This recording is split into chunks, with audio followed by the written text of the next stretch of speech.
नमस्कार। आज जानेंगे झारखंड की बड़ी खबरें। अगर आपने अभी तक हमारे चैनल को सब्सक्राइब नहीं किया है तो चैनल को सब्सक्राइब कर ले, साथ ही बगल का बेल आइकन भी जरूर दबाएं। चलिए जानते हैं आज के पहली और बड़ी खबर। पीएम मोदी के दौरे से पहले देवघर एयरपोर्ट पर विमान का सेकेंड ट्रायल। कोलकाता से एयर बस लेकर पहुंचा पायलट। दरअसल आपको बता दें कि देवघर एयरपोर्ट पर इंडिगो की 180 मीटर एयर बस का सेकेंड ट्रायल लैंडिंग किया गया। इस दौरान 6 बार लैंडिंग और टेक ऑफ की प्रक्रिया चली। प्रधानमंत्री नरेंद्र मोदी के संभावित देवघर दौरे को लेकर बिना किसी प्रसार के ट्रायल हुआ।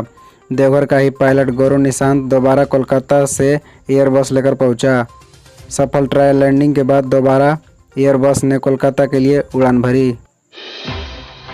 एनडीए उम्मीदवार द्रौपदी मुर्मू को समर्थन दे सकती है जेएमएम। आदिवासी कनेक्शन के अलावा सोरेन परिवार से यह है खास नाता। दरअसल आपको बता दें कि एनडीए ने द्रौपदी मुर्मू का अपना राष्ट्रपति पद का उम्मीदवार घोषित किया है। झारखंड मुक्ति मोर्चा झामुमो, जिसने पूर्व में विपक्षी उम्मीदवार के तौर पर पूर्व केंद्रीय मंत्री यशवंत सिन्हा का समर्थन दिया, वह अपने फैसले पर समीक्षा करने के बाद अब एनडीए उम्मीदवार को समर्थन दे सकती है।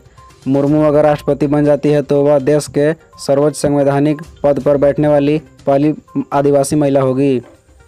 आदिवासी होने के अलावा मुर्मू झारखंड की एकमात्र ऐसी राज्यपाल है जिन्होंने अपने 5 साल का कार्यकाल पूरा किया।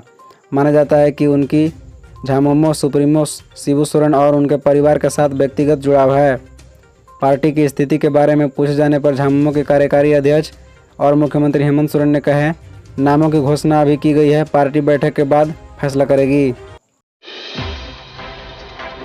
द्रौपदी मुर्मू शुक्रवार को करेगी नामांकन। झारखंड से अर्जुन मुंडा और ओडिशा से बीजेपी के मंत्री बने प्रस्तावक। दरअसल आपको बता दें कि बड़ी खबर, राष्ट्रपति पद के लिए एनडीए की साझा प्रत्याशी द्रौपदी मुर्मू शुक्रवार को करेगी नामांकन। गुरुवार को उनके नामांकन पत्र पर बतौर प्रस्तावक झारखंड के पूर्व मुख्यमंत्री और केंद्र सरकार में जनजातीय मामलों के मंत्री अर्जुन मुंडा और ओडिशा से बीजू जनता दल के कैबिनेट मंत्री जगन्नाथ सरका और टुकुनी साहू ने हस्ताक्षर किया। पूर्व मंत्री अर्जुन मुंडा ने नई दिल्ली में संसदीय कार्य मंत्री प्रहलाद जोशी के आवास पर द्रौपदी मुर्मू के नामांकन पत्र पर प्रस्तावक के रूप में हस्ताक्षर किया। वहीं ओडिशा के मुख्यमंत्री नवीन पटनायक के निर्देश पर उनके कैबिनेट के दोनों मंत्री हस्ताक्षर करने के लिए दिल्ली पहुंचे। मांडर उपचुनाव में 61.25% वोटिंग। ईवीएम में 14 प्रत्याशियों का भविष्य कैद। 26 जून को मतगणना बाकी। दरअसल आपको बता दें कि रांची जिले के मांडर विधानसभा सीट पर गुरुवार को उपचुनाव पूरी तरह संपन्न हो गया। इसमें कुल 61.25% वोट पड़े। कुल 14 उम्मीदवारों का भाग्य ईवीएम में कैद हो गया। शिल्पी नेहा तिर्की चुनाव जीतेगी या गंगोत्री कुजूर की होगी वापसी, या फिर दोनों की लड़ाई में देव कुमार धान बाजी मारेंगे, यह 26 जून को होने वाली मतगणना से साफ होगा। शिल्पी नेहा तिर्की कांग्रेस के टिकट पर चुनाव लड़ रही थी, वही झामुमो ने इनकी समर्थन दिया था। इसी तरह भाजपा ने पूर्व विधायक गंगोत्री कुजूर को प्रत्याशी बनाया था। वहीं देव कुमार धान भाजपा के बागी प्रत्याशी के रूप में निर्दलीय चुनाव लड़ रहे थे। इनको एआईएम ने समर्थन दिया था। भाजपा प्रत्याशी के पक्ष में जहां दिन रात पूर्व मुख्यमंत्री बाबूलाल मरांडी चुनाव प्रचार करते रहे थे, वहीं देव कुमार धान के पक्ष में असदुद्दीन अवैसी ने चुनावी सभा को संबोधित किया था। अवैसी ने चुनावी सभा के जरिए चुनाव को एक नए मोड़ पर लाकर खड़ा कर दिया था। अब 26 जून को पता चलेगा कि बाजी कौन जीत रहा है। माता की शरण में पहुंचे हेमंत सोरेन। चांदवा मंदिर में की पूजा अर्चना, समृद्धि एवं खुशहाली की कामना।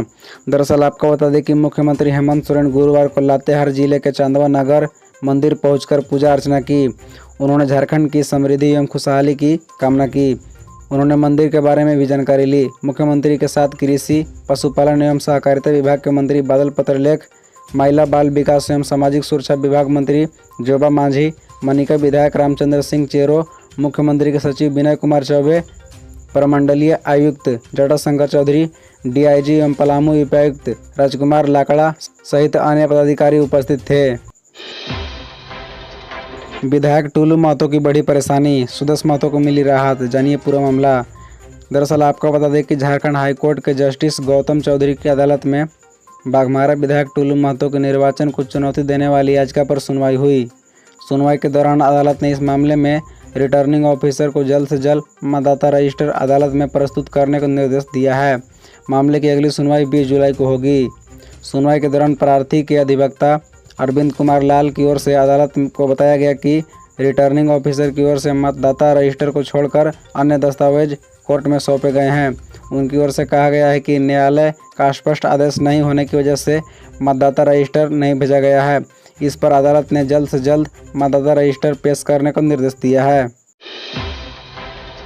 निशिकांत दुबे ने हेमंत सोरेन को परेशानी में डाला, वकीलों पर सरकारी खर्चे की होगी ऑडिट। शिकायत के बाद सीएजी तैयार। दरअसल आपको बता दें कि गोड्डा से भाजपा के सांसद डॉक्टर निशिकांत दुबे ने दावा किया है कि उनके पुत्र पर संज्ञान लेते हुए सीएजी झारखंड के मुख्यमंत्री हेमंत सोरेन के मामले की ऑडिट कराएंगे। आरोप है कि मुख्यमंत्री हेमंत सोरेन ने माइनिंग लीज के अलावा मुख्यमंत्री व उनके भाई के हाई कोर्ट व सुप्रीम कोर्ट में लंबित केस, चुनाव आयोग के केस में सरकारी खर्चे पर नामी गिरामी वकीलों को रखा और करोड़ से अधिक का भुगतान किया। सांसद का दावा है कि अब सीएजी ने ऑडिट करने का फैसला किया है तो सभी आरोप स्पष्ट हो जाएंगे। डॉक्टर निशिकांत दुबे ने सीएजी गिरीश चंद्र मुर्मू को पत्र लिखकर यह जानकारी दी थी कि झारखंड के मुख्यमंत्री हेमंत सोरेन अपना निजी केस भी सरकारी खर्चे से लड़ रहे हैं। शुक्रवार को रांची आएंगे यशवंत सिन्हा, शनिवार को झामुमो में लेकर निर्णय। हेमंत सोरेन ने बुलाई बैठक। दरअसल आपको बता दें कि राष्ट्रपति चुनाव को लेकर झारखंड में भी राजनीतिक गतिविधियां तेज हो गई है। रांची से दिल्ली तक राजनीतिक हलचल तेज है। सत्तारूढ़ झारखंड मुक्ति मोर्चा ने राष्ट्रपति चुनाव को लेकर शनिवार को विधायकों और सांसदों की बैठक बुलाई है। उधर विपक्ष के साझा प्रत्याशी यशवंत सिन्हा शुक्रवार को रांची पहुंच रहे हैं। वे कांग्रेस भवन में विधायकों से मुलाकात करेंगे। उनका झारखंड मुक्ति मोर्चा के अध्यक्ष शिबू सोरेन से मुलाकात भी होगा। इधर केंद्रीय मंत्री अर्जुन मुंडा ने एनडीए प्रत्याशी द्रौपदी मुर्मू के नामांकन पत्र पर बतौर प्रस्ताव गुरुवार को हस्ताक्षर किए। इसी तरह हर दिन खबरों को जानने के लिए हमारे इस चैनल को सब्सक्राइब कर बगल का बेल आइकन जरूर दबाएं। धन्यवाद।